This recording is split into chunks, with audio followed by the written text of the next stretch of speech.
So hello dear student, কেমন আছো? I hope প্রত্যেকে শুধু ভালো নয় ভীষণ ভালো আছো। স্ক্রিনের ওপর একটা প্রশ্ন লেখা আছে, তাই না? প্রশ্নটা কি লেখা আছে সেটা মন দিয়ে দেখবো আমরা, তারপর তার সলিউশনে যাব। প্রশ্নে বলা আছে প্রুভ দ্যাট, প্রমাণ করতে হবে। কি প্রমাণ করতে হবে? সেকে square theta plus cosec square theta equal to কি সেকে square theta into cosec square theta. এটা আমাকে প্রমাণ করতে হবে। তো চলো প্রমাণ করব। কিভাবে প্রমাণ করব? আমরা লেফট হ্যান্ড সাইড থেকে শুরু করি, ঠিক আছে? চলো left hand side. Left hand সাইডে কি আছে দেখো, sec square theta plus cosec square theta.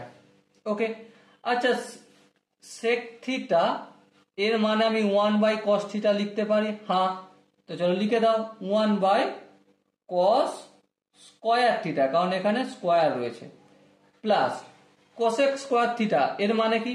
Simple ভাবে আমি লিখতে পারি 1/sin square theta. No problem. এবার দেখো দুটোকে এলসিএম নিয়ে যোগটোগ করলে, যেহেতু দুটো আলাদা ডিজিট আলাদা সংখ্যা, সেই জন্য এদের মাল্টিপল হবে এলসিএমটা। তাহলে sine square theta into cos square theta. কস স্কয়ার থিটা মিলে গেল, সাইন স্কয়ার থিটার সঙ্গে 1 গুণ করলে obviously sine square theta, plus sine square থিটার সঙ্গে সাইন স্কয়ার থিটা মিলে গেল, কস স্কয়ার থিটার সঙ্গে 1 গুণ করলে অবভিয়াসলি কস স্কয়ার থিটা। এবার দেখো sine square theta plus cos square theta কত? 1। চলো লিখে দিলাম। আর নিচে কি আছে? Sine square theta into cos square theta. এবার দেখো এটাকে একটু যদি সাজিয়ে লিখি, 1/sin square theta into 1/cos square theta.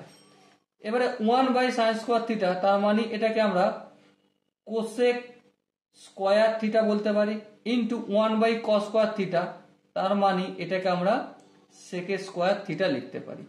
আর এটাই আমাদের রাইট হ্যান্ড সাইডে রয়েছে প্রমাণ করার জন্য, আর এটাই প্রমাণিত হলো। ওকে, আই হোপ প্রত্যেকে এই কোশ্চেনের কনসেপ্টটা বুঝতে পেরেছো। যদি কোনো জায়গায় বুঝতে অসুবিধা থাকে, কনফিউশন থাকে, কি করতে হবে? অবশ্যই কমেন্টে জানাতে হবে। আর দেখা হচ্ছে নেক্সট সেশনে। ততক্ষণ পর্যন্ত ভালো থেকো, সুস্থ থেকো এবং জয় হিন্দ।